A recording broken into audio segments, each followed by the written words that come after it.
Hi friends, Vijay Kumar హీరోగా election అనే cinema మే 17న release అయింది. ఈ సినిమా ఎలా ఉందో చూద్దాం. తమిళ్ దర్శకత్వంలో వచ్చిన ఈ సినిమా ఒక పొలిటికల్ థ్రిల్లర్. తన ఊర్లో లోకల్ ఎలక్షన్స్లో పాల్గొని ఊరికి మంచి చేయాలని ట్రై చేస్తాడు హీరో. కానీ అతన్ని గెలవకుండా ఏ శక్తులు ఆపుతున్నాయి, చివరికి అతను గెలవడానికి ఎవరెవరు సహకరించారు, గెలిచిన తర్వాత అతనికి మిగిలింది ఏంటి అన్నది సినిమా చూసి తెలుసుకోవాలి.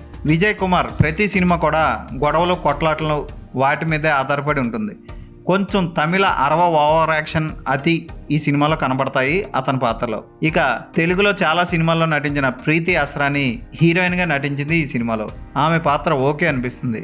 ఇక విజయ్ కుమార్ తండ్రి పాత్ర పోషించిన ఖైదీలోని కానిస్టేబుల్ నటన కూడా ఓకే అనిపిస్తుంది. మేనమామ పాత్ర మాత్రం జాలి కలిగిస్తుంది. విలన్ పాత్ర పోషించిన మురుగదాస్ తమ్ముడు బాగానే చేశాడు.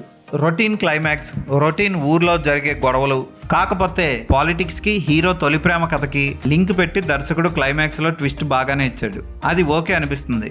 గోవింద వసంత పాటలు ఏమాత్రం బాగోవు. తెలుగు డబ్బింగ్ ఓకే అనిపిస్తుంది, పర్వాలేదు.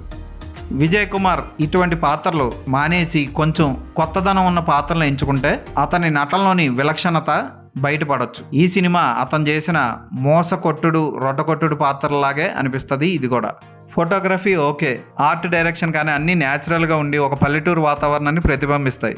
టైంపాస్కి ఏదో ఒక సినిమా చూడాలనుకుంటే ఈ సినిమాని చూడొచ్చు. ఈ సినిమాకి నేను ఇచ్చే రేటింగ్ 2/5. ఈ సినిమాని తెలుగు డబ్బింగ్లో కూడా రిలీజ్ చేశారు, తెలుగులో చూడొచ్చు.